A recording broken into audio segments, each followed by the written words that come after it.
আসসালামু আলাইকুম। আশা করি সবাই ভালো আছেন। আজকে অনেকদিন পরে আবার আমাদের আমরুপালি বাগানের একটা ভিডিও করলাম। আসলে মেলা দিন থেকে ভিডিও করি নাই, ব্যস্ততার ভিতরে সময় পার হইতেছে। তো আলহামদুলিল্লাহ আমাদের আমরুপালি আম ভালোই আছে দানা। এখন পর্যন্ত আল্লাহ অনেক রেখেছে ভালোই। এই যে দেখতেই পাচ্ছেন গুটি হয়ে গেছে এগুলো সব। প্রায় সব গাছে ইনশাআল্লাহ আমাদের আম খুবই ভালো আছে। হ্যাঁ, এদিকে আসো। এই দেখতেছেন গুটিগুলা, তো দানা মাশাআল্লাহ খুব খারাপ নেই, খুবই ভালো দানা আছে। দানার সাইজটা এগুলা দুই রকম আছে, একটু মানে এগুলা একটু বড় হয়ে গেছে আর এগুলো একটু ছোট হয়ে আছে। মানে মূল আমার মুকুলটাই দুইবারে বের হয়েছে, এই জন্য এরকম পরিস্থিতি। তারপরেও খুবই সুন্দর আমের মানে মুকুল অনেক আছে গাছে। এখন ঠেকা দেওয়াটাই সবচেয়ে জরুরি হয়ে গেছে। তারপরেও ঠেকা দিতে মাঝে মধ্যে মানে অনেকগুলোই দেওয়া হয়েছে ঠেকা। ঠিকই আছে, খুবই ভালো একটা ফল।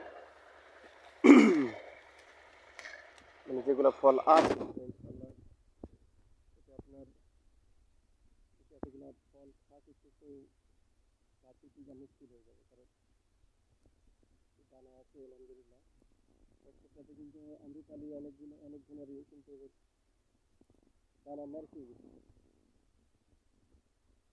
এই ক্ষেত্রে ইনশাআল্লাহ আমাদের মুকুল যেটা আগামী ছিল ওটা তো কিছু ধরেছে, যেটা পরে হয়েছে সেটা তো কিছু ধরেছে। ইনশাআল্লাহ খুব একটা খারাপ নেই, খুব ভালো আছে আমের মুকুল।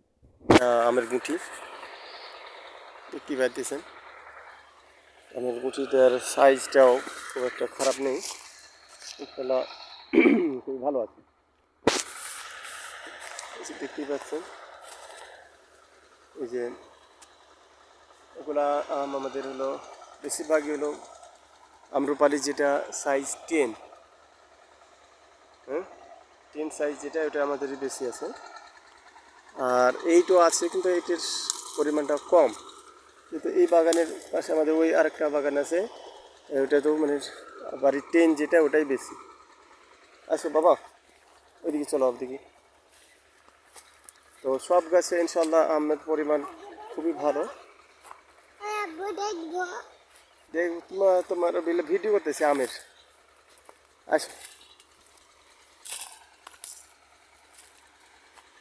খুবই সুন্দর উঠি আছে, এই যে দেখতে পাচ্ছেন সবগুলাতে।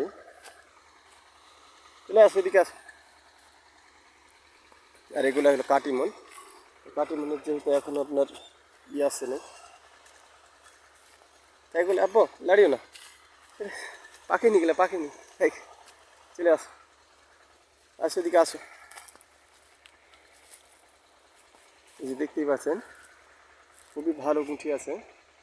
মানে এতগুলা গুঁঠি তো টিকলে তো আলহামদুলিল্লাহ, মানে এত গুঁঠি আছে, এত পরিমাণে গুঁঠি আছে যে প্রথমে তো মনে হচ্ছিল যে হয়তো ওরকম থাকবে না, কিন্তু আল্লাহর রহমতে অনেকগুলাই গুঁঠি আছে।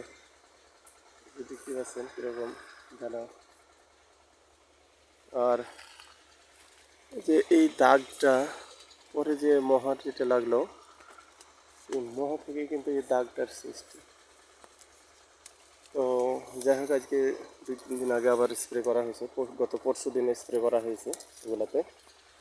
তো স্প্রে করার কারণে